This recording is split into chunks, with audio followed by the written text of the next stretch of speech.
all I'm prepared to say at this stage. Question number 6, Phil Twyford. Thank you, Mr Speaker. My question is for the Minister of Transport. Does he accept any responsibility for the failure of the train services in Auckland on Friday night?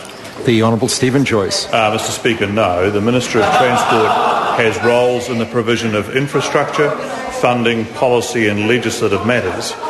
The Minister of Transport's remit does not extend to transport operations, although there are some days that I wish that it did. As members will be aware, the issues that occurred on Friday were the result of operational matters, and they are currently being addressed by the operator, Auckland Transport, and their contractors. Phil Twyford. Does Section 50 of the Local Government Auckland Council Act prohibit Auckland Council from public transport management and vest that power in Auckland Transport? And did his government pass that act? The Honourable Stephen Joyce. Mr Speaker, yes, the government passed that act. Phil Twyford. Supplementary. Did he see any warnings about establishing an autonomous body to run Auckland Transport instead of making Auckland Council responsible? And did he ignore those warnings?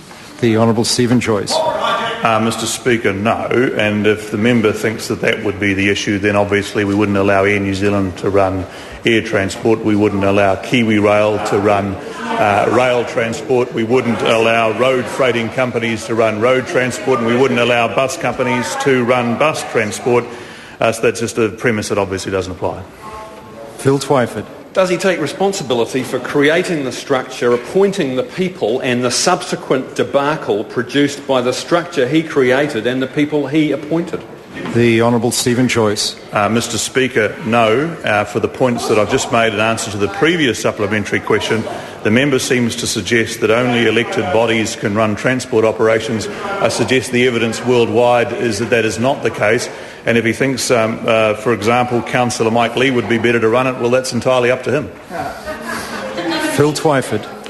Does he agree with the statement of Nikki Kay that due to his government reorganising Auckland local government and splitting Auckland Transport off as an autonomous organisation, quote, we'll be able to get rid of those transport bottlenecks, unquote? And so, why wasn't he able to get rid of the transport bottlenecks in Auckland last Friday? The Honourable Stephen Joyce. Mr Speaker, the government has had considerable success in improving the transport situation in Auckland, but the issues, as I've explained to the member last Friday, were, to be fair, at least in part, the result of much higher transport loadings than was anticipated by any party that considered the matter over the last 4 or 5 years.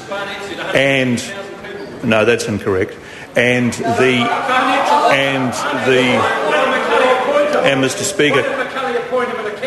Oh, for goodness sake. Question number... Oh, beg pardon. Supplementary question, Jacinda Supplementary Ardern. to the Minister. Does he intend to reconsider and take into account any factors in addition to his ministry's cost-benefit ratio when considering funding of the City Rail Link, such as our inability to manage international events without it?